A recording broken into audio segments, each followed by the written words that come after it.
తర్వాత విద్యార్థి చదువుకు తగిన స్థాయిలో అక్షరాలను పదాలను వాక్యాలను చదివించే ప్రయత్నం లేదు.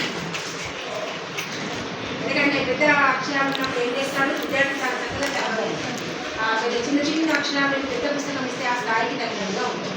అందుకోసం పెద్ద అక్షరాలు విద్యార్థులు తప్పనిసరిగా ఉండాలి. బాల సాహిత్యం అన్నమాట. బాల సాహిత్యం అంటేనే దొంగల సాహిత్యం.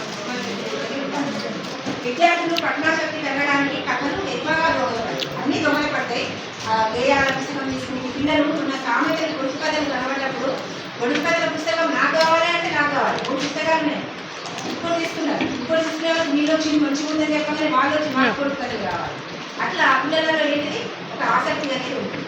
అట్లా కథల పుస్తకాలు అనేక రకాలైనటువంటి చూడాలి.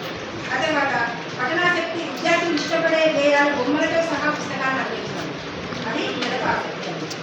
భాషా క్రీడలలో విద్యార్థులు నాణ్యత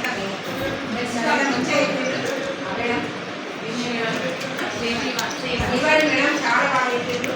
దానివల్ల పదజాలం కూడా పెరగడానికి ఆ భాషా క్రీడలు ఆడించడం పిల్లలకు చిక్కులు చేయడం కూడా పిల్లలకు నామవాక్యం సర్వనామం రాసి ఎవరికి ఏ చిట్టి వస్తే వాళ్ళకి అది రాసిపోవాలి. అట్లా మనకేంటిది భాషా భాగాలనేటువంటి కదండి. ఎక్కువ పిల్లలు ఆటలలో కాదు మనలా కాదు కదా, పెద్దవాళ్ళు కాదు కదా, అది పిల్లలు కాబట్టి పిల్లలకు ఉత్సాహంగా పాల్గొనే వాళ్ళకి ఏమనిపిస్తుంది ఎక్కువ కూడా అట్లా భాషా క్రీడల్లో మమేకం చేయడం. తరగతి గదిలో విద్యార్థి స్థాయిని అనుసరించి పుస్తకాలు అందించారు. వాడికి ఏమో అక్షరాలు రావచ్చు. పెద్ద పెద్ద పుస్తకాలు వాడికి ఇస్తే వాడు అభివృద్ధి ఉపయోగపడదు.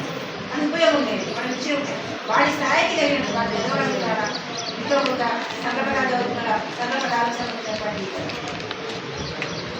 అట్లా అన్ని చేయాలి. చక్కగా పఠనం చేసే విద్యార్థిని అభినందించడం ద్వారా ప్రోత్సాహం మనుషులు ఎక్కువ ఉత్సాహవంతం చేస్తారు. ఎప్పుడైనా కూడా ఇదే చేసే ఇదేనా అంటే నిలిచబెట్టుకుంటారు. కానీ ఏం చేస్తుంది ప్రోత్సాహం మరింత బలాన్ని ఇస్తుంది. మనిషి నువ్వు చేయగలుగుతావు, నువ్వు చేస్తావు అనేటువంటి ప్రోత్సాహం ఏం చేస్తుంది తప్పనిసరిగా మనకి. అట్లా పుస్తకాల ద్వారా పోలేని వినోదం నడుస్తుంది అని విద్యార్థి భావించేలా